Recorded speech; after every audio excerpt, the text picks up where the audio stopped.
So our first DLC offering is called First Strike. It releases February 1st. It has 5 new levels in it, 4 brand new multiplayer maps, as well as a zombie level called Ascension. Kowloon is inspired by the single-player campaign level that was also set in Kowloon City, China, but the actual design and the layout and the geometry in the map is built from the ground up for MP. Kowloon is the only map that has zip lines, which will allow players to quickly get from point A to point B. The trade-off to that is that you're completely exposed while you're on the zip line. You can't use your weapon. It's going to get you to your location much faster, but there's also the risk that you're going to get shot.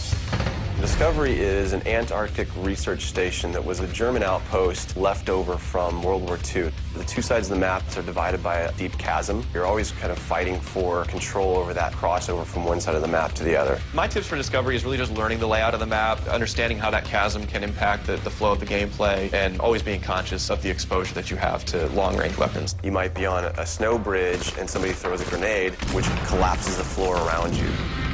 Our large map is Berlin Wall. This focuses on the Checkpoint Charlie area of Berlin. It puts you fighting on the two different sides of the wall. So you've got East Berlin versus West Berlin kind of thing going. Berlin Wall has certain attributes about it that if you use it right, you're going to have the competitive edge over your opponents. It has a lot of very long view distances. It's a really great map for snipers. There's some good high points, some good elevation there. And one of the unique aspects about Berlin Wall is that there's the no man's land in the middle. You can take the risk of going through no man's land to get a faster route, but there's a good chance you're going to get mowed down by the auto turrets.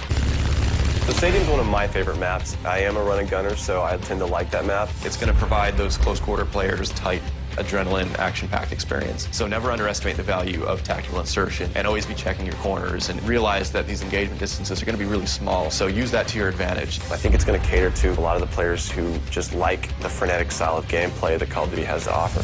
One of the big agendas with this map pack is we wanted to listen to the feedback that people have been giving about all the maps they've been playing with the release of the game. They want more verticality, more sniper opportunities. They really love the interactivity that we did. These are components that we wanted to bring back in a pretty big way in the first DLC offering. First Strike is going to be available February 1st for 1,200 Microsoft points, and it'll be available on Xbox 360 first.